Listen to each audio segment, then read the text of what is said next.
Assalamualaikum warahmatullahi wabarakatuh. Salam guru hebat. Bapak Ibu guru hebat, perkenalkan nama saya Siti Nurhayati SPD. Saya mengajar mata pelajaran IPS kelas 7 di SMPN 2 Cisoka, Kecamatan Cisoka, Kabupaten Tangerang. Pada kesempatan ini, izinkan saya untuk berbagi pemahaman mengenai Merdeka Belajar yang ada pada platform Merdeka Mengajar. Setelah mengikuti flat pelatihan mandiri pada topik Merdeka Belajar, kita diharapkan dapat memahami 3 hal, yaitu sebagai berikut. Pertama, pemahaman gagasan dan prinsip pendidikan berdasarkan pemikiran Ki Hajar Dewantara. Kedua, pemahaman untuk memfasilitasi murid agar tumbuh sesuai kodratnya. Ketiga, penerapan pembelajaran yang memerdekakan murid. Pada topik Merdeka Belajar, ada 5 modul yang kita pelajari. Di antaranya adalah 1. Mengenali dan memahami diri sebagai pendidik. 2. Mendidik dan mengajar. 3. Mendampingi murid dengan utuh dan menyeluruh. 4. Mendidik dan melatih kecerdasan budi pekerti. 5. Pendidikan yang mengantarkan keselamatan dan kebahagiaan. Untuk lebih jelasnya, agar memahami kelima modul tersebut, akan saya bahas satu persatu. Pada modul pertama, yaitu 1. Mengenali dan memahami diri sebagai pendidik. Bapak Ibu guru, sebagai pendidik, yang pertama tentu kita harus mampu mengenali kekuatan dan kelemahan diri. Sebelum kita mengenali karakteristik peserta didik, tentunya kita harus mampu mengenali apa kekuatan dan kelemahan kita, yang nantinya kekuatan bisa menjadi kelebihan kita dan kelemahan yang kita miliki bisa kita perbaiki agar menjadi suatu kekuatan yang baru. Kemudian yang kedua, mengenali karakteristik dan kebutuhan peserta didik. Jadi, kita harus bisa mengenal karakteristik dan kebutuhan peserta didik agar kita bisa menyesuaikan metode mengajar terbaik dalam mengajar sehingga tujuan pembelajaran tercapai dengan efektif. Yang ketiga, pendidikan berperan penting pada perkembangan peserta didik sesuai dengan perkembangan zaman. Nah, kita sebagai seorang guru wajib untuk menyesuaikan cara mengajar kita sesuai perkembangan zaman, supaya kita bisa menuntun siswa untuk berkembang sesuai dengan tuntutan zaman, sehingga siswa mampu bertahan atau survive terhadap zaman di mana dia hidup, sehingga mampu menjadi insan yang mandiri dan kontributif bagi kemaslahatan umat. 4. Pendidikan menuntun kekuatan kodrat yang ada pada peserta didik agar dapat mencapai keselamatan dan kebahagiaan. Ki Hajar Dewantara menjelaskan bahwa pendidikan bertujuan menuntun segala kodrat yang ada pada anak-anak agar mereka dapat mencapai keselamatan dan kebahagiaan yang setinggi-tingginya, baik sebagai manusia maupun sebagai anggota masyarakat. Untuk mencapai pada level selamat dan bahagia, maka perlu tuntunan yang terarah agar tidak keluar dari alurnya. Nah, seorang pendidik bertugas menuntun tumbuh kembangnya anak menyesuaikan dengan kodratnya. Di sini maksudnya kodrat alam dan zaman. Pendidik digambarkan seperti seorang petani yang menanam padi. Dia tidak bisa merubah tanaman padi yang menghasilkan jagung. Jadi, dia hanya bisa memeliharanya, misalnya memberi pupuk, menyirami, dan lainnya, agar tumbuh subur dan juga menghasilkan padi yang berkualitas dan berlimpah. Walaupun pendidikan hanya menuntun, namun memiliki peran yang sangat penting dalam proses perkembangan anak. 5. Mendidik anak sama dengan mendidik rakyat. Dan yang terakhir adalah guru harus adaptif terhadap perubahan. Jadi, setiap waktu ada perubahan yang terjadi, misal perubahan kurikulum. Maka, sebagai pendidik, kita harus mampu beradaptasi dan menyesuaikan diri dengan perubahan-perubahan yang ada. Untuk modul yang kedua, kita akan belajar tentang mendidik dan mengajar. Mungkin di antara kita masih ada yang menganggap bahwa mendidik dan mengajar adalah hal yang sama. Padahal kedua hal tersebut jelas berbeda. Kebanyakan dari kita hanya mengajar saja dengan menyampingkan yang namanya mendidik. Pengajaran merupakan bagian dari pendidikan. Jadi, penyampaian ilmu pengetahuan, materi, itu masuk ke dalam pendidikan. Kemudian yang kedua, pengajaran merupakan cara menyampaikan ilmu atau manfaat bagi hidup peserta didik secara lahir dan batin. Jadi, dalam pengajaran itu, kita menyampaikan ilmu kita dan dikaitkan dalam kehidupan sehari-hari, sehingga ketika siswa menghadapi masalah-masalah di dalam kehidupan nyata mereka, maka mereka dapat mengatasinya dengan mudah. 3. Mendidik adalah menuntun segala kodrat yang ada pada peserta didik, sehingga dapat mencapai keselamatan dan kebahagiaan setinggi-tingginya. Nah, inilah tujuan akhir kita sebenarnya, yaitu kita menuntun siswa agar selamat dan bahagia. Selamat di sini artinya siswa mampu menghadapi masalah-masalah yang ada di dalam kehidupan sehari-hari. 4. Pendidikan tidak sekedar memberikan pengetahuan, namun mendidik keterampilan berpikir dan mengembangkan kecerdasan batin peserta didik. Yang terakhir, sistem Among.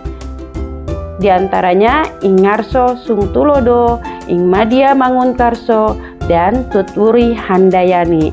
Nah, sistem Among ini berdasarkan filosofi Ki Hajar Dewantara, di mana beliau menyatakan bahwa Ing Ngarso Sung Tulodo, Ing Madya Mangunkarso, dan Tutwuri Handayani. Ing Ngarso Sung Tulodo maksudnya ialah di depan kita memberi teladan. Ing Madya Mangunkarso berarti di samping kita memberikan semangat. Sedangkan Tutwuri Handayani dari belakang kita memberikan dorongan. Dan yang terakhir, manusia merdeka, manusia yang dapat menguasai dan memerintah dirinya. Jadi, seorang pelajar dikatakan merdeka adalah ketika ia dapat menguasai dirinya dan memerintah dirinya. Selanjutnya yang ketiga, kita mempelajari yaitu mendampingi murid dengan utuh dan menyeluruh. Pendidikan bergerak secara dinamis, menyesuaikan keadaan bergerak begitu cepat. Dalam pendidikan selalu mengalami perubahan setiap waktu. Tugas kita sebagai pendidik harus mampu menyesuaikan dengan perubahan-perubahan tersebut, agar kita mampu menyesuaikan dan mendampingi siswa di dalam kelas. Kemudian, setiap peserta didik terlahir dengan kodrat alamnya masing-masing. Jadi, setiap peserta didik memiliki sifat dan karakter yang berbeda-beda. Antara siswa satu dan yang lainnya tidak ada yang sama. Selanjutnya, perubahan tidak bisa dihindari, sehingga cara mendidik dan mengajar perlu disesuaikan dengan perkembangan zaman. Perubahan yang terjadi seiring perkembangan zaman memang tidak bisa kita hindari. Salah satunya yaitu perkembangan teknologi yang ditandai dengan maraknya penggunaan HP, di mana HP di masa sekarang itu sangat canggih, sehingga mengurangi peran guru dalam menyampaikan ilmu kepada siswa, karena mereka bisa mencari sendiri di dalam HP mereka masing-masing. Nah, di sini peran kita sebagai pendidik harus bisa menyesuaikan dengan fenomena tersebut, yaitu dengan menguasai teknologi yang kita aplikasikan dalam kegiatan pembelajaran. Kemudian, guru dapat merancang pembelajaran yang berkelanjutan. terbuka, berdasarkan kebudayaan bangsa. Hal ini sesuai dengan asas Trikon yang dikemukakan Ki Hajar Dewantara, yaitu kontinu, konvergen, dan konsentris. Kemudian yang keempat, mendidik dan melatih kecerdasan budi pekerti. Jadi, kita sebagai guru tidak hanya mengajarkan ilmu pengetahuan yang kita ampu, akan tetapi kita diminta untuk mendidik dan melatih kecerdasan budi pekerti atau membentuk karakter siswa. Budi pekerti merupakan hasil bersatunya gerak pikiran, perasaan, dan kehendak, sehingga menimbulkan suatu tenaga. Budi pekerti juga merupakan perpaduan cipta, rasa, dan karsa. Budi pekerti peserta didik tidak hanya dibentuk di lingkungan sekolah saja, tapi juga terbentuk dari lingkungan keluarga dan masyarakat. Kodrat anak diibaratkan kertas yang sudah terisi penuh, yang terisi berbagai macam coretan dan tulisan, sehingga tugas pendidik adalah menebalkan dan memperjelas arti dari coretan dan tulisan tersebut. Menurut Ki Hajar Dewantara, siswa diibaratkan sebagai kertas kosong. Lalu, kita sebagai guru, sebagai orang tua, lingkungan yang menggambar itu semua. Jika kita kaitkan dengan teori Ki Hajar Dewantara bahwa seorang manusia itu adalah sebuah kertas yang sebenarnya sudah terdapat tulisan-tulisannya, sudah ada isinya, tetapi masih sama, masih belum terlihat, belum nyata, atau masih mencari jati diri. Sehingga peran kita sebagai guru tentunya untuk membangun dan membentuk sehingga menebalkan tulisan-tulisan tersebut, sehingga terbentuklah karakter siswa yang seutuhnya. Dan terakhir, di modul kelima yang kita pelajari adalah mengenai pendidikan yang mengantarkan keselamatan dan kebahagiaan. Jadi tujuan akhir dari pendidikan adalah memberikan rasa selamat dan kebahagiaan kepada peserta didik. Sebagai seorang guru, tidak hanya mengajarkan ilmu pengetahuan saja, tetapi guru harus mampu membimbing dan memantau peserta didik untuk mencapai pemahaman yang bermakna. Jadi, kita sebagai guru jangan hanya sekedar menilai murid dengan menggunakan angka, tapi kita juga harus melihat prosesnya, karena belum tentu siswa yang nilainya rendah dia tidak paham. Banyak faktor yang mempengaruhi hal tersebut. Jadi dari sekarang kita harus menilai proses dari seorang peserta didik. Kemudian yang kedua, perspektif guru tidak selalu sama dengan perspektif peserta didik. Jadi, cobalah mulai dari sekarang kita mengubah sudut pandang kita. Jangan hanya melihat dari sudut pandang diri sendiri, tapi cobalah kita melihat dari sudut pandang peserta didik, karena pada hasilnya akan berbeda daripada kita egois dengan kemauan dan keinginan kita sebagai pendidik. Karena jika kita bisa memposisikan diri kita sebagai peserta didik, pasti akan menemukan mengapa peserta didik bisa bersifat atau berperilaku seperti itu. Kemudian, fungsi pendidikan adalah mengantarkan peserta didik agar siap hidup dan mampu mengisi zamannya.